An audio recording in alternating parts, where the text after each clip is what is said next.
मीठे बच्चे,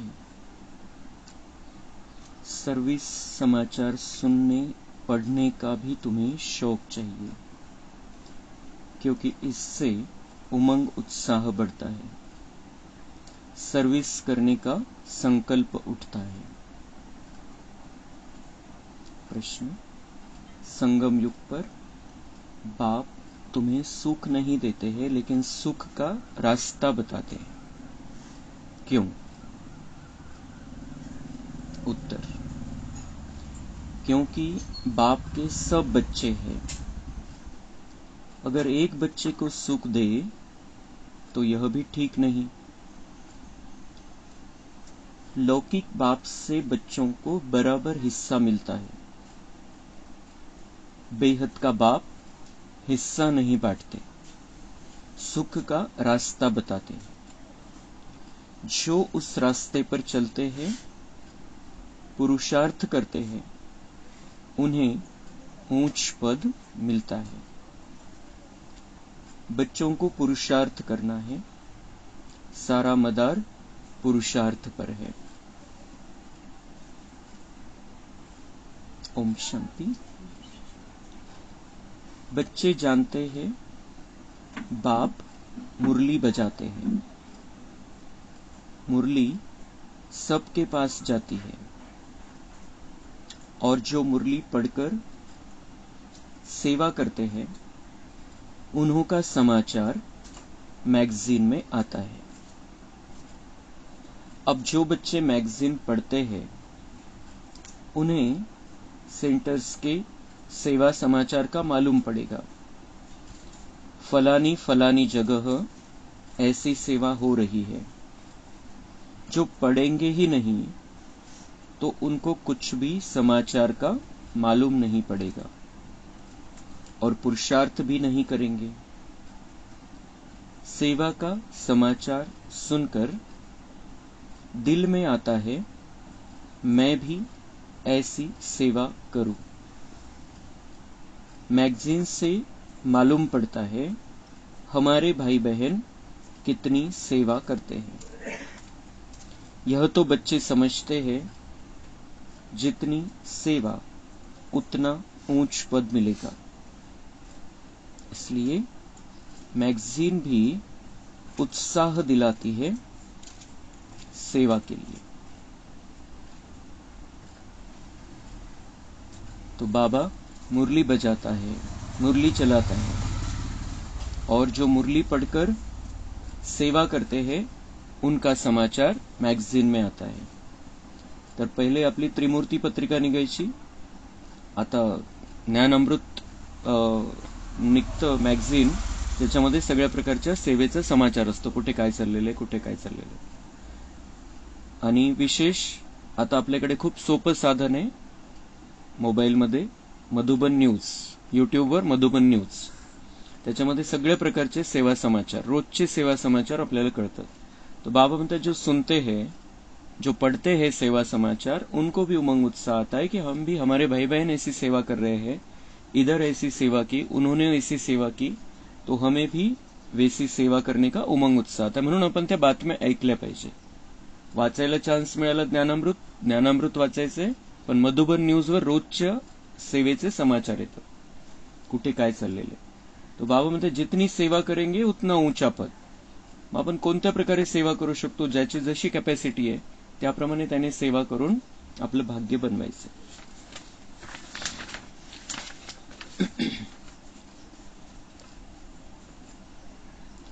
बाप आत्मा समझ ज्ञान देते हैं, बाकी जो भाई भाई है वह पुरुषार्थ कर रहे हैं ऐसी अवस्था में ठहरने का।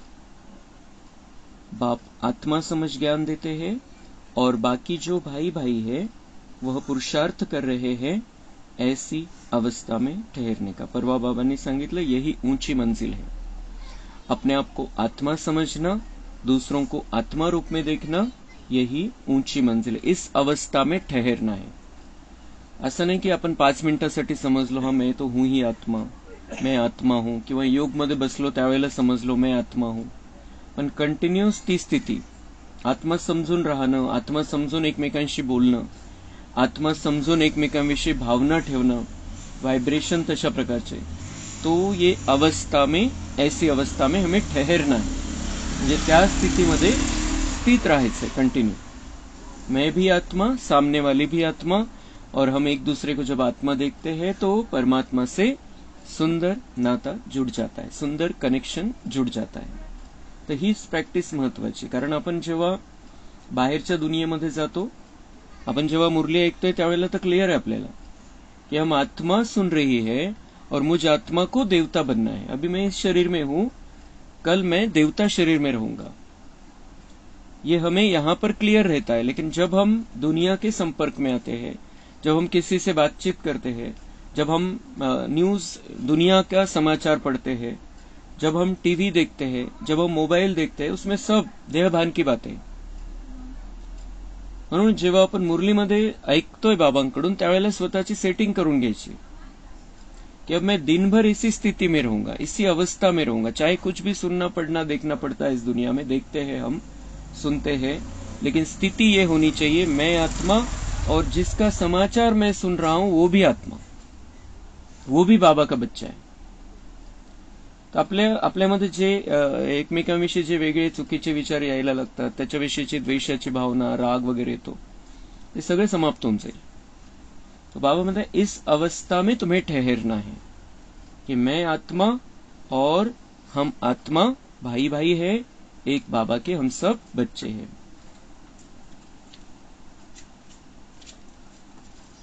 बच्चों को भी समझाना है. कलयुग में अपार दुख है, सतयुग में अपार सुख है. कलियुगामध्ये दुःखाची लिमिट नाहीये आणि सतयुगामध्ये सुखाची लिमिट नाहीये. अभी संगम युग चल रहा है. बाप रास्ता बताते हैं, बाप रास्ता बताते हैं. अभी संगम युग चल रहा है, बाप रास्ता बताते हैं. ऐसे नहीं, बाप सुख देते हैं, सुख का रास्ता बताते हैं. रावण भी दुख देते नहीं है, दुख का उल्टा रास्ता बताते हैं. बाप न दुख देते हैं न सुख देते हैं, सुख का रास्ता बताते हैं. फिर जो जितना पुरुषार्थ करेंगे उतना सुख मिलेगा. सुख देते नहीं है, बाप की श्रीमत पर चलने से सुख पाते हैं. बाप तो सिर्फ रास्ता बताते हैं. रावण से दुख का रास्ता मिलता है. अगर बाप देता हो तो फिर सबको एक जैसा वर्षा मिलना चाहिए. जैसे लौकिक बाप भी वर्षा बांटते हैं, यहां तो जो जैसा पुरुषार्थ करे. बाप रास्ता बहुत सहज बताते हैं. ऐसे ऐसे करेंगे तो इतना ऊंच पद पाएंगे. बच्चों को पुरुषार्थ करना होता है, हम सबसे जास्ती पद पाए. पढ़ना है, ऐसे नहीं यह भल ऊंच पद पाए मैं बैठा रहूं. नहीं, पुरुषार्थ फर्स्ट. ड्रामा अनुसार पुरुषार्थ जरूर करना होता है. कोई तीव्र पुरुषार्थ करते हैं, कोई डल. सारा पुरुषार्थ पर मदार है. बाप ने तो रास्ता बताया है, मुझे याद करो. जितना याद करेंगे उतना विकर्म विनाश होंगे. ड्रामा पर छोड़ नहीं देना है. यह तो समझ की बात है. हे सगळं बाबांच्या पार्टचा सार आणि आपल्याला काय करायचं संगमयुगामध्ये त्याचा सगळा सार आलेला आहे याच्यामध्ये. तो बाबा म्हणताय कि मैं ज्ञान देता हूं, मैं तुम्हें सुख का रास्ता बताता हूं, मैं तुम्हें सुख नहीं देता हूं. सुख जर दिलं बाबांनी, आपण काही न करता पुरुषार्थ न करता बाबांनी सुख नाही दिलं, सुख दिलं समजा, तर बाबांचे तर सगळे बच्चे. दुनियामध्ये जितके आत्मे तितके सगळे परमात्म्याची संतान आहे. मग आपण पुरुषार्थ न करता बाबांनी आपल्याला सुख दिलं समजा, तर ते चूक होऊन जाईल, चुकीचं होऊन जाईल, अन्यायकारी होऊन जाईल. एक बच्चे को दिया, एक बच्चे को नहीं दिया. लौकिक मध्ये पण हिस्से कसे होतात, सगळ्यांना समान देतात. तो यहां पर भी अगर बाबा को देना है, हमारे कुछ किए बिना अगर देना है, तो सबको सेम देना पड़ेगा, और सबको सेम देना पड़ेगा, सबको सेम दे भी दे वो, तर मग पार्ट कसे ठरणार? कोण महाराजा बनणार, कोण महाराणी बनणार, कोण राजा बनणार, कोण राणी बनणार, कोण सावकार बनणार, कोण प्रजेमध्ये येणार, कोण तिथे येऊन आपल्यासाठी ते सगळे महल बनवणार. सगळ्यांना जर त्यांनी वर्षा दिलं तर सगळ्यांना महाराजा महाराणी बनण्याचा वर्षा देऊन टाकेल. तर असं कसं शक्य आहे आणि कसं होईल मग सगळे महाराजा महाराणी बनले तर, आणि सगळे साहूकार बनले तर? म्हणून बाबा म्हणतात, मैं सुख देता नहीं हूं, सुख का रास्ता बताता हूं. अब जो जितना उस रास्ते पर चले, तो पुरुषार्थ करना होता है. ऐसे नहीं कि दूसरा ऊंच पद पाले, मैं बैठा रहूं, जो ड्रामा में होगा वो हो जाएगा. ऐसा उल्टा ज्ञान बाबा ने हमें नहीं दिया है ड्रामा का, कि ड्रामा समझकर बैठ कर रहो, कि जो ड्रामा में होगा. पुरुषार्थाच्या बाबतीत ड्रामा असा आहे की आपण जो पुरुषार्थ मागच्या कल्पामध्ये केला असेल तो पुरुषार्थ आपल्याला रिपीट करावा लागेल. पुरुषार्थ ऑटोमॅटिक कसं काय होऊन जाईल? तो करावा लागेल. जर आपण केलेला आहे मागच्या कल्पामध्ये तर आपल्याला तशा प्रकारचे संकल्प निर्माण करावे लागतील आणि पुरुषार्थ करावा लागेल. तो हमें ये जब हम बाबा के ज्ञान में आते हैं तो हमें ये पता चलता है कि हम लक्ष्मी नारायण बन सकते हैं, हम देवी देवता बन सकते हैं, हम ऊंचा पद पा सकते हैं. लेकिन उसके लिए क्या जरूरी है? बाबा जो पढ़ाई पढ़ाता है उसको अच्छी रीति से पढ़ना, और वो जो कहता है करने के लिए वो करना, पुरुषार्थ करना. तो बाबा म्हणता है, मैं सुख भी नहीं देता हूं, दुख भी नहीं देता हूं. दुनिया वाले कहते हैं भगवान ने कितना दुख दे दिया, परमेश्वराने त्याचं सुख हिरावून घेतलं, कि इस बच्चे को जल्दी लेकर गया, त्याचा संसार उघड्यावर पडला, वगैरह वगैरह वगैरह. तो ये भगवान का अपमान है, भगवान की निंदा है. जिसके उसके कर्मों का हिसाब है, जिसका जिसके साथ जैसा हिसाब किताब है वैसा चुकतू करके आत्मा निकल जाती है. ऐसे नहीं भगवान कोई किसी को मार डालता है, मृत्यु दे देता है.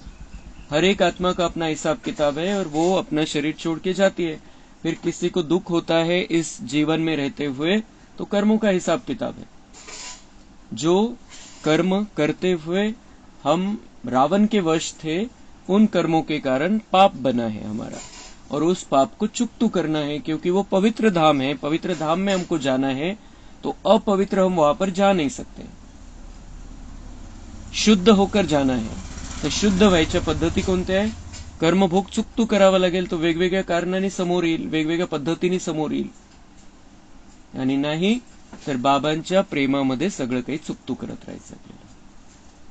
अगर हमें सजा नहीं चाहिए तो बाबा से प्यार बढ़ाना पड़ेगा. तो सामने परिस्थिति आएगी, संकट आएगा, विघ्न आएगा, लेकिन हमें सजा की महसूसता नहीं होगी. ते येईल. समजा काही आता समजा 100% काहीतरी होणार होतं, काहीतरी मोठं काही होणार होतं, 10% निभावून जाईल ते. आणि जी काही परिस्थिती संकट येईल त्याच्यामध्ये आपल्याला असं वाटणार नाही, मला असं कसं त्रास, इतका कसा त्रास, मला माझ्या बाबतीत असा कसा ड्रामा. ये सारी जो बातें आती है, जिसके भी मन में ये बातें आती है, वो बाबा से प्यार नहीं करता है, उसको ड्रामा समझा ही नहीं है. इसलिए एक संकल्प भी हमारे मन में नहीं आना चाहिए कि मेरा ड्रामा ऐसा कैसे क्या है, असं कसं आहे माझ्या बाबतीत, एवढं सगळं चांगलं करून, एवढं सगळं चांगलं वागून. जिसके मन में ये संकल्प आया उसको ज्ञान ही नहीं समझा है. बाबा क्लियर कट बता रहा है, मैं सुख का रास्ता बताता हूं और तुम्हें अपने आप को सुखी स्थिति में लेकर चलना है पुरुषार्थ के आधार से. ड्रामा समझकर बैठ नहीं जाना है. जैसे मैं सुख का रास्ता बताता हूं वैसे रावण भी दुख का रास्ता बताता है. वो भी असं नहीं कि 5 विकार आले आणि त्यांनी तुम्हाला दुःख वाटलं. दुख का रास्ता, हम रावण के विकारों के वश होकर उल्टे कर्म करते हैं और हम अपने लिए दुख का सृजन कर रहे हैं, दुःखाची पेरणी करतोय आणि ते उगवणार मग. तो अब जो बाबा ने रास्ता बताया है उस रास्ते पर अगर हम चलेंगे तो हम सुख का सृजन करेंगे. आता सुखाची पेरणी करण्याचं, सुखाच्या फळाची पेरणी करण्याचे दिवस आहे. आता जर संगम युगामध्ये ही सुखाची पेरणी नाही केली आपण तर लवकरच द्वापरमध्ये कलयुगामध्ये दुःखाचे दिवस शुरू होणार है अपने। लेकिन अभी बहुत सुंदर चांस बाबा ने दिया है, सुख का रास्ता बता रहा है, उसके बताए हुए रास्ते पर चलना है, उसको बहुत प्यार से याद करना है। उसने जो कहा है वैसा ही करना है, वैसा ही सोचना है, वैसा ही बोलना है, वैसे ही हमारे वाइब्रेशन होने चाहिए। खूप क्लियर आहे हा पॅराग्राफ, आपल्याला एकदम पक्का करून घ्यायचा है कि बाबा क्या करता है, हमें क्या करना है। बाबा सब सुख डायरेक्ट ऐसे बांट नहीं सकता है, क्योंकि उसके सब बच्चे हैं, इसलिए वो हमें कुछ दे दे और उसको नहीं दे तो अन्याय हो जाएगा। आणि सगळ्यात न्यायकारी जर दुनियेमध्ये कोणी असेल तर तो परमात्मा आहे। जर तो न्यायकारी नाहीये तर त्याला परमात्माच कशाला म्हणायचं, तो परमेश्वरच नाहीये। मग कोणावर जर अन्याय करतोय, कोणाकडे झुकतं माप ठेवलेलं आहे, तर तो परमेश्वरच नाहीये। उसके लिए सब एक जैसे है, एक समान है, वो देता सबके लिए। अब लेता कौन है और किस तरीके से उसको अप्लाई करता है जीवन में, उस हिसाब से उसका भाग्य बनना है, बस।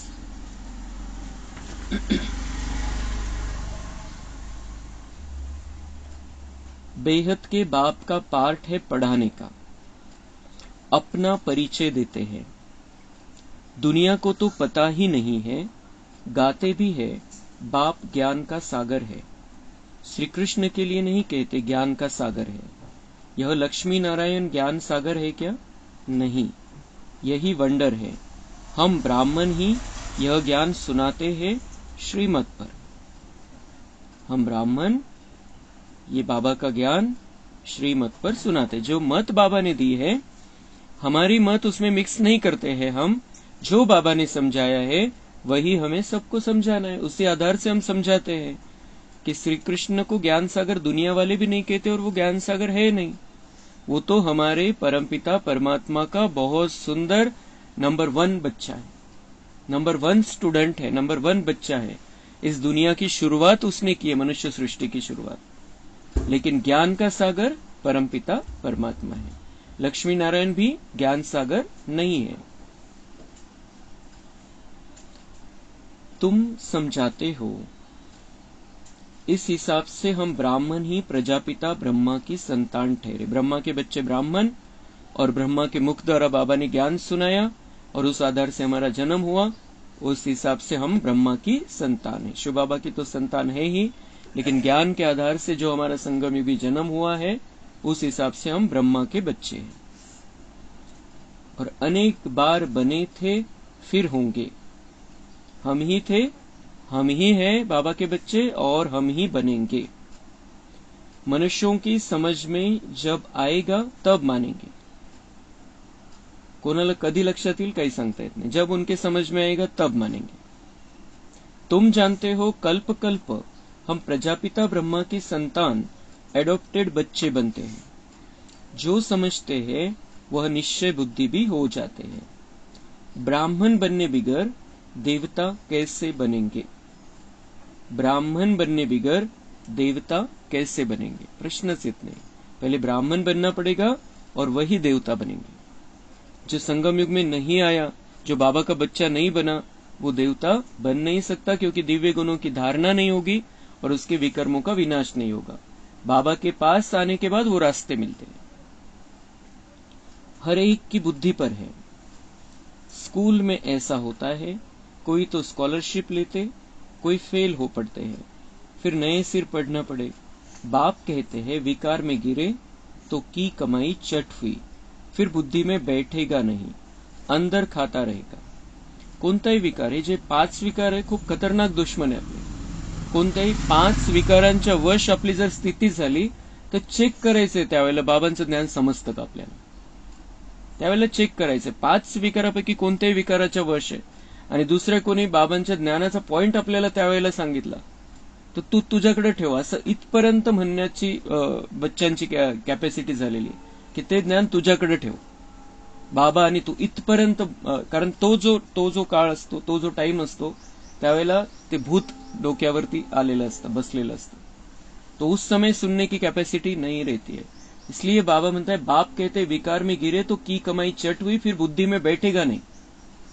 कोणी किती सांगितलं त्यावेळेला, जोपर्यंत तो असर आहे तोपर्यंत, त्या वेळपर्यंत तो टाइम संपेपर्यंत बुद्धीमध्ये बसत नाही ज्ञान, नंतर मग वाटतं की हाँ ये गलत हो गया, अंदर खाता रहेगा।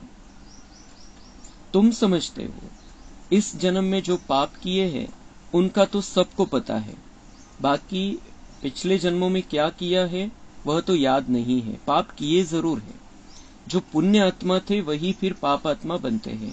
हिसाब किताब बाप बैठ समझाते हैं। बहुत बच्चे हैं भूल जाते हैं, पढ़ते नहीं है।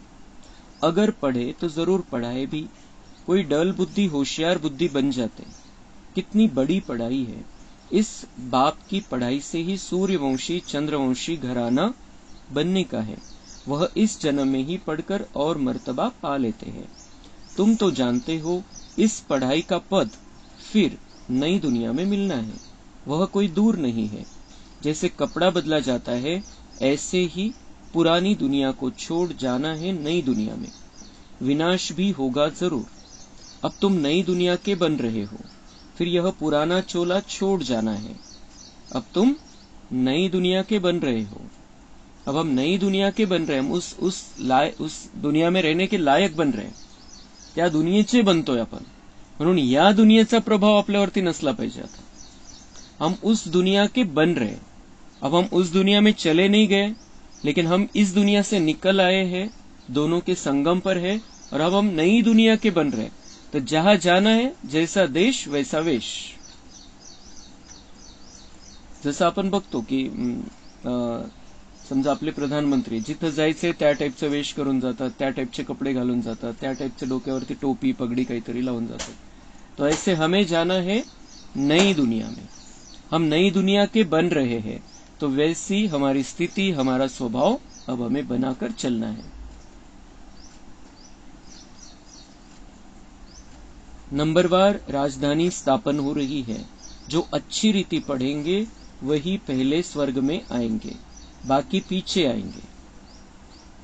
चांगला जर अभ्यास केला, जे बाबा शिकवताय ते जर जीवनामध्ये धारण केलं, तर बाबा म्हणतात पहले स्वर्ग में आएंगे, बाकी पीछे आएंगे। फिर हम पहले स्वर्ग म्हणजे ज्यांनी चांगला अभ्यास केलेला आहे, ज्ञानाची चांगली धारणा केलेली, पुरुषार्थ चांगला आहे, तर त्यांचे पूर्ण 84 जन्म होऊ शकतात। आणि ज्यांचं कमी पुरुषार्थ आहे, तर त्यांचे 1, 2, 10 किती जन्म कट होऊ शकतात सांगता येत नाही।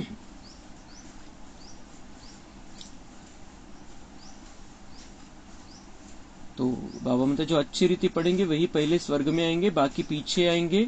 स्वर्ग में थोड़ी आ सकेंगे। स्वर्ग बाबा सत्युगाला म्हणतो जास्त, आणि त्रेतायुग म्हणजे सेमी स्वर्ग, उपस्वर्ग है। तो जो कम पढ़ेंगे वो बाबा म्हणते स्वर्ग नहीं देख पाएंगे, जो ओरिजिनल स्वर्ग है। ती तर त्रेतायुग म्हणजे स्वर्गाची प्रतिकृती है फक्त, पण ओरिजिनल सतयुग है। तो उसके लिए हमें पुरुषार्थ करना है, पढ़ना है बहुत अच्छी रीति से। स्वर्ग में जो दास दासियां होंगे वह भी दिल पर चढ़े हुए होंगे। सतयुगामध्ये जे दास दासी आहे त्यांची पण ते सगळ्यांना आवडतील अशा पद्धतीचं त्यांचं जीवन राहील, ते एकमेकांच्या विषयी सगळ्यांना आदर राहील, जरी दासदासीचा पार्ट सतयुगामध्ये, त्रेताचं नाही। ऐसे नहीं कि सब आ जाएंगे, सब तो नहीं आने वाले। 2 करोड़ सतयुग की आत्माएं लास्ट तक आने वाली, और बाकी त्रेता में आने वाले 31 करोड़ है। 33 करोड़ में से 31 करोड़ बाबा के बच्चों में त्रेता की आत्माएं हैं, जो फेल होने वाली है। त्रेता में आने वाले फेल होने वाले हैं।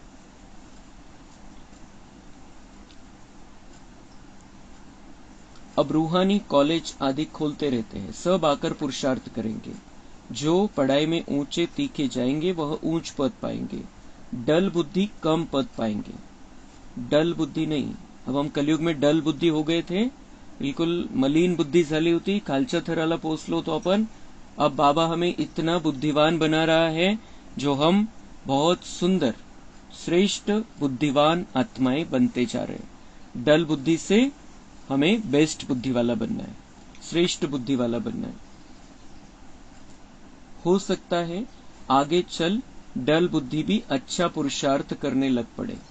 कोई समझदार बुद्धि नीचे भी चले जाते हैं, पुरुषार्थ से समझा जाता है। खूप समजतंय पण मग खालच्या लेवलला पण जाऊ शकतात, म्हणून आपल्याला खूप सावधान राहायचंय। पुरुषार्थ से समझा जाता है, यह सारा ड्रामा चल रहा है।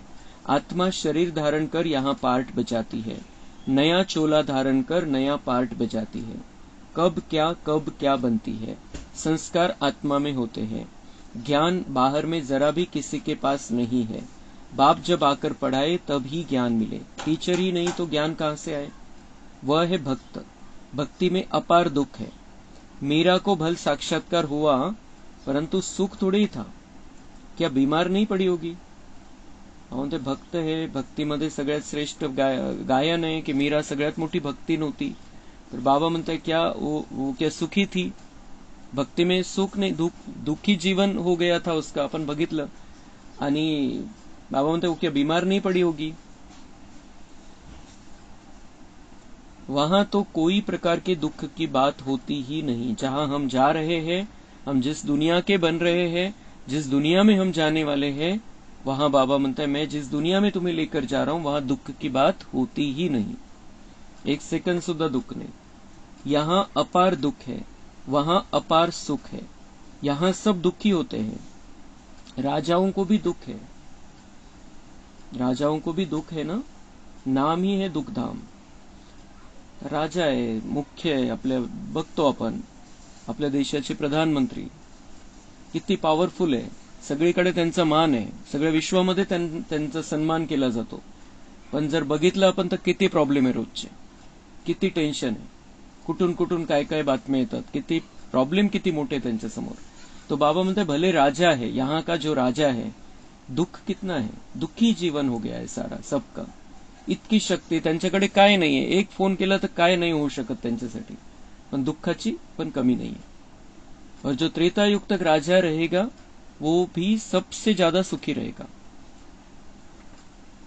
तो नाम ही है दुखधाम, वह है सुखधाम। संपूर्ण दुख और संपूर्ण सुख का यह है संगम युग। संपूर्ण दुख और संपूर्ण सुख का यह है संगम। संगम युगामध्ये आपण दोन्ही गोष्टी बघतोय, क्योंकि हम बीच में आ गए हैं। हम संपूर्ण सुख भी देख पा रहे हैं और संपूर्ण दुख भी देख पा रहे हैं। सतयुग में संपूर्ण सुख, कलयुग में संपूर्ण दुख। दुख की जो वैरायटी है सब वृद्धि को पाती रहती है। दुख की जो वैरायटी है सब वृद्धि को पाती रहते। बाबा म्हणते वेगवेगळ्या विविध प्रकारचे दुःख आहे आणि हे सगळ्या प्रकारचे दुःख त्याच्यामध्ये वाढ होत चाललेली। वेगवेगळे दुःख आणि त्याच्यामध्ये स्पीडनी वाढत चाललेले ते सगळे। आगे चल कितना दुख होता रहेगा, अथाह दुख के पहाड़ गिरेंगे। लेकिन बाबा हमारे साथ है। हम बाबा के हिम्मतवान बच्चे हैं, सर्वशक्तिवान की संतान है। तो हमारे लिए दुख दुख नहीं, हमारे लिए वो दुख, उस दुख को सहन करके शहंशाह बनने का रास्ता है। और बाबा साथ में है तो बाबा से बड़ा तो कोई भी दुख नहीं है। दुनिया वालों के लिए दुख के पहाड़ गिरने वाले हैं। अच्छा, मीठे मीठे सिकिलधे बच्चों प्रति मात पिता बाप दादा का याद, प्यार और गुड मॉर्निंग। रूहानी बाप की रूहानी बच्चों को नमस्ते। हम रूहानी बच्चों की रूहानी बाप दादा को याद, प्यार, गुड मॉर्निंग, नमस्ते। वहां बाबा वहां, शुक्रिया बाबा शुक्रिया। धारणा के लिए मुख्य सार है, किसी भी बात में बेवश नहीं होना है। स्वयं में ज्ञान को धारण कर दान करना है। औरों की भी तकदीर जगानी है।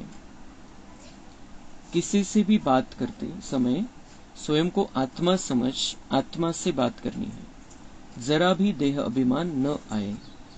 बाप से जो अपार सुख मिले हैं वो दूसरों को बांटने हैं।